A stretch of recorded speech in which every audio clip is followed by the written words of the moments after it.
now speak to Mr. Yasin Aktay. He's a AK Party Member of Parliament and is joining us now from Aktay. Mr. Yasin Aktay, it's Kamali here in Istanbul. Thank you very much for joining us on TRT World. Your response, please, to what's happened this evening in Istanbul. I think we were in the parliament, as you know, about 40 minutes ago, when we heard that explosion took place in Istanbul, and some of the members of the parliament asked Süleyman Soylu. Actually, Süleyman Soylu was, as the inner minister, he was responding to the questions about his budget. His budget was being voted and was being negotiated in the parliament tonight. And it is just about to finish the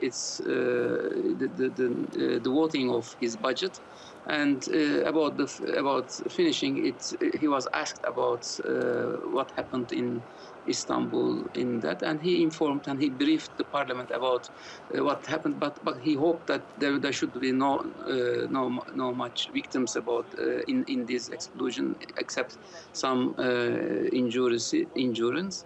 And then after he informed the parliament, the budget was voted, and he immediately left the parliament to head to Istanbul. He left Ankara to go Istanbul together with the health minister, with Recep Akta.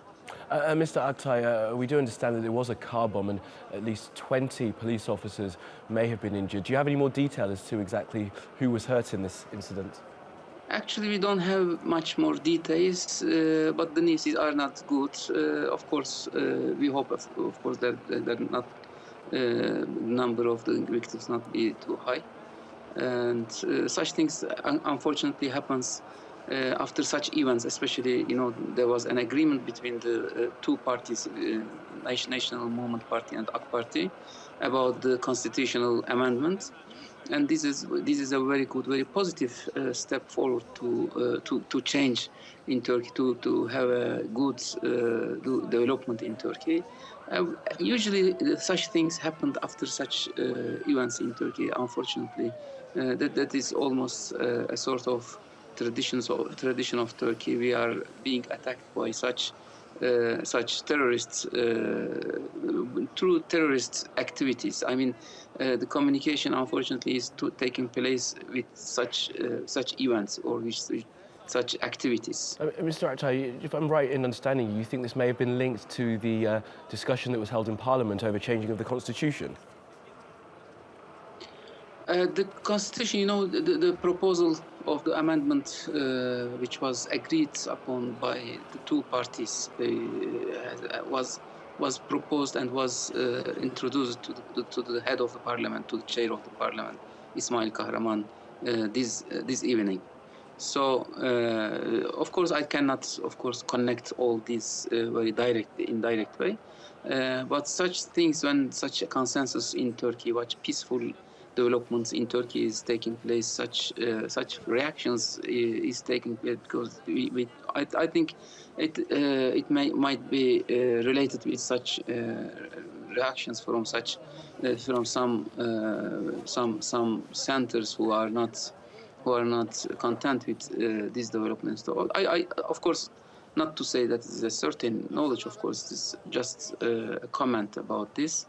It is my feelings about this, of course. But the agreement which took place is very important, and it will change. Will make a change in the Turkish governmental system, which will be toward presidential system. Mr. Aktay, just finally then, how will the government respond to this latest attack? Sorry, the interruption in the voice, I cannot... Just finally, Mr. Aktay, I was asking, what will be the Turkish government response to this latest attack in Istanbul? Of course, the response, the terrorists, we are targeted by many, not many, of course, but several, I can say, terrorist organizations like PKK and Daesh. These are the possible possible suspects about these events, but of course nothing is clear now. From now, we cannot say that. But anyway, Turkey will not retrieve or will not give up fighting against terrorism. Turkey is fighting in Syria. Is fighting in Syria against Daesh and against PKK also. So Turkey is the possible target of such events, but it is in decrease. Fortunately, I can say very optimistically, I can say that these terrorist activities or this terrorist power is in decrease.